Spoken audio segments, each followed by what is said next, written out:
They like, I'm not gonna sign it. I just don't agree with the 15%. He like, okay, cool. Fredo like, okay, cool. I respect what you said. I'm done. Like, I'm done doing videos with y'all. I'm not doing nothing else with y'all. Literally, like, he said he was done. He said that on the phone, group FaceTime. He like, I'm done with y'all. And then one of the members, one of the people was like, so what do I say? Like, what about SSAs? This and that, third. He said, there is no SSAs. Now today, we're gonna revisit one of the first big content creators that I talked about on my channel. The subject of today's video is PrettyBoyFredo, a former 2K content creator turned, I guess, vlogger. I'm pretty sure. But before I even get into the video, I have to give a big thank you to my friend Jalan, who I used to work with when I first started blowing up on YouTube. Jalan was actually the person who suggested to take a look at PrettyBoyFredo and his channel and the controversies that he was getting into with Mikey in August of 2021. From there, I created my video on him, and it turned out to be my second most viewed video at that time. So Jalan, if you are watching this, I want to give you a big thank you, because without you, I would have never even made the video on PrettyBoyFredo. Now moving on, when we talked about PrettyBoyFredo in August, I made a huge mistake. Roll the clip. 2016, just 4 months after Fredo hit 100 million subscribers. I stated that PrettyBoyFredo hit 100 million subscribers, which was a huge mistake, and trust me, you all told me about it in the comments of that video. Another thing we talked about during that video was all the controversies that Fredo was involved in during the span of his YouTube career. Two of the biggest controversies during the summertime was the controversy with CEO Mikey, who actually ended up commenting on the video, and I think he actually deleted the comments because I can't find it, and Elias, another person that Fredo would hang out with because Elias's wish was to meet PrettyBoyFredo. Now, Mikey would expose Fredo in a video titled Surviving PrettyBoyFredo Part 1. Mikey would talk about how Fredo would make him do things in his videos that Mikey wasn't comfortable in doing, and how PrettyBoyFredo scams his fans and fakes his videos. Now, when Fredo told me, oh, you lost the challenge, so your punishment is you gotta get your nipples peeled, I wasn't down to do it at all. I told him, no, I don't feel comfortable doing that shit. Now, I'll do shit like that. I don't care now because I'm used to it. But before, I was used to it. So this man lied to me, and he told me, oh, I'll give you $1,000 for each nipple you pierce. I never received that money. I swear to God on my life, I never, you know me, I'm not the one to lie about shit like this. I never received the money for none of those videos. Made in hype, this and that, where he was selling SSA shirty and like NBA logo shirts and that. The nigga behind that website was Alfredo Villa. And you guys notice how y'all never got your SSA hoodies, y'all never got none of y'all merch. The nigga ran away with $30,000. All that money went to Fredo. So Fredo took y'all hard-earned money, and he pocketed it, and he left that nigga with shit. Elias would also come out and speak about how Fredo told him after the game and the night out to call him whenever he was needed, because they were friends. But Fredo ended up ghosting Elias and changing his number. So I was like, I never asked for him to buy me no shoes, no games, no nothing. My wish was to meet him, keep it like an idol, because that's what he was to me. And, you know, I ended up catching a stroke. He didn't keep in contact with me. He ended up unfollowing me. And then, you know, my story got put out by Cyclodia. And then Fredo ended up contacting me again after he got exposed and gave me his number. And then I know he changed his number and unfollowed me all over again. Fredo would eventually get back in contact with Elias, but that was only after he heard that Elias was going to speak about the situation at hand. After that, Fredo would once again cut ties with Elias and ghost him and change his number. During the summertime, Fredo got exposed a lot, and it ended up with him taking a couple months off, and he would also lose some subscribers as well. Not a whole lot, but it would make his subscriber count stagnant right around 7.3 million subscribers when he was growing incredibly quick. This would halt his growth and leave him in a weird position where he wasn't necessarily growing, but he wasn't losing subscribers either. After everything came out against Fredo, he would decide to take a couple months off of YouTube starting from August and would come back full time at the end of October. His first video back would be a video titled Dear Jasmine, Open This Box Before I Die. Now after this video, Fredo would start to become more consistent once again on his channel. He would have a couple videos grow to over 1 million views, but the majority of his newer videos still hover around 500,000 to 700,000 views, which is still good, but not nearly as many views as he was able to receive before all the controversies. It seemed like Fredo was back to his normal uploading schedule, and all the controversies during the summertime were put behind him until It wasn't. SSH member Showtime Bari would upload a video in December titled "What Happened Between Me and PrettyBoyFredo." In his words, it wasn't an exposing video, but just a video to put into perspective on why Bari wasn't in a lot of the recent SSH videos. He would talk about what happened between the two and how Fredo treated him behind the cameras, how Fredo kicked him out of an Airbnb, and how Fredo would reach out to speak with him, but when Bari pulled up to speak with Fredo, Fredo said he no longer wanted to talk. Here's parts of Bari's video. And I'm like, yeah, folks, you took the lighter in the room. We was just trying to get the lighter.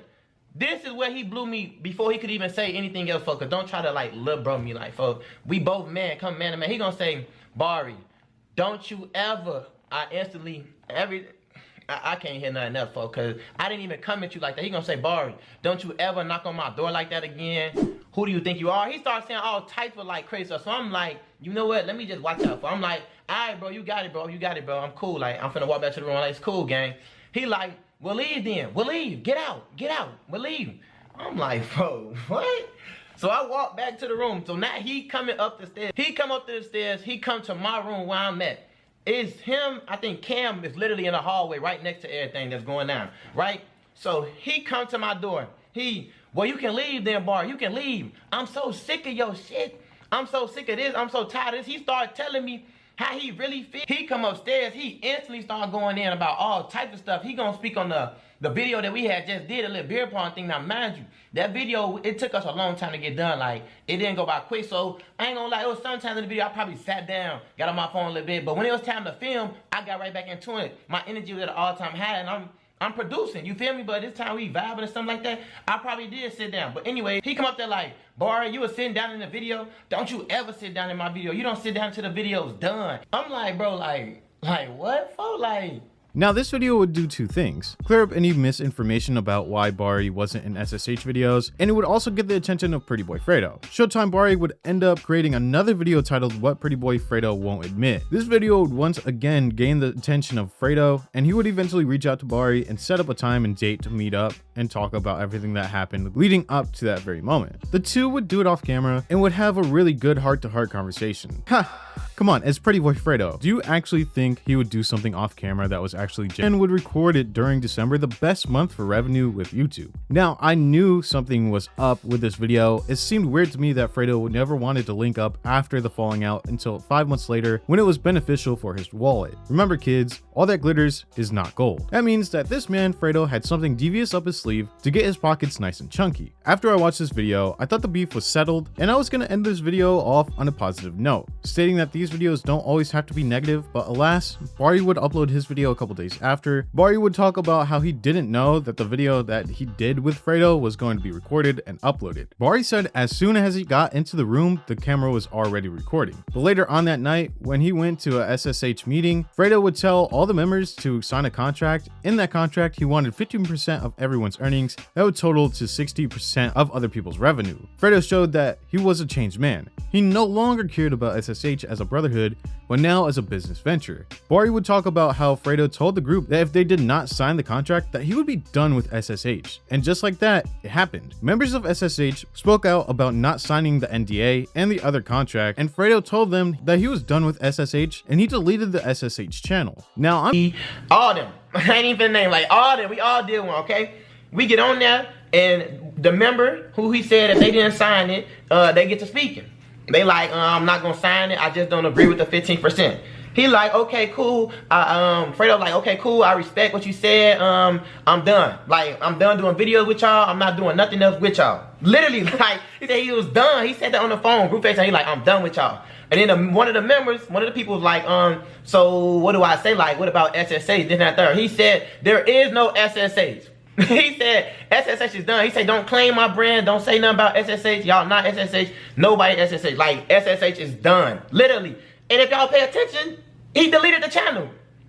The channel is gone. Now, I'm thinking that the video that Fredo did with Bari was just to patch his image on camera. We saw him do this time and time again, where Fredo would put on a fake image for his subscribers, but behind closed doors and with the camera off, Fredo had other intentions. Since the face-to-face with Showtime Bari video, Fredo has uploaded a total of 7 videos. These videos would be solo videos without the group, and it does seem like SSH is done. Now, Fredo is the type of person that likes to have a positive public image, and who doesn't want a positive public image? But the thing about Fredo is that that he manipulates his fans into thinking that issues that he is having online are finished when he talks to a person on video. Like Bari. You cannot try to tell me otherwise that Fredo waited until December to talk to Bari only because it would have been a trending topic that would pull views and because he would make the most amount of money during December. I think that's also the reason why he made his return to YouTube at the end of October. He would be coming back right when ad revenue would be at its peak. Even the months leading up to December, the ad revenue is pretty high, so Fredo was making a lot of money during this time and leading up to December. Now, as we revisited PrettyBoyFredo, one thing I thought would change would be Fredo's mentality. At almost 30 years old, you would think that he would handle situations differently, but he doesn't. He still handles them like how he did years ago. Fredo's channel is stagnant and there is only one person to blame, and that is PrettyBoyFredo. If Fredo would have been an actual genuine dude, then there would be no exposed videos on him and we wouldn't see Fredo in a different light.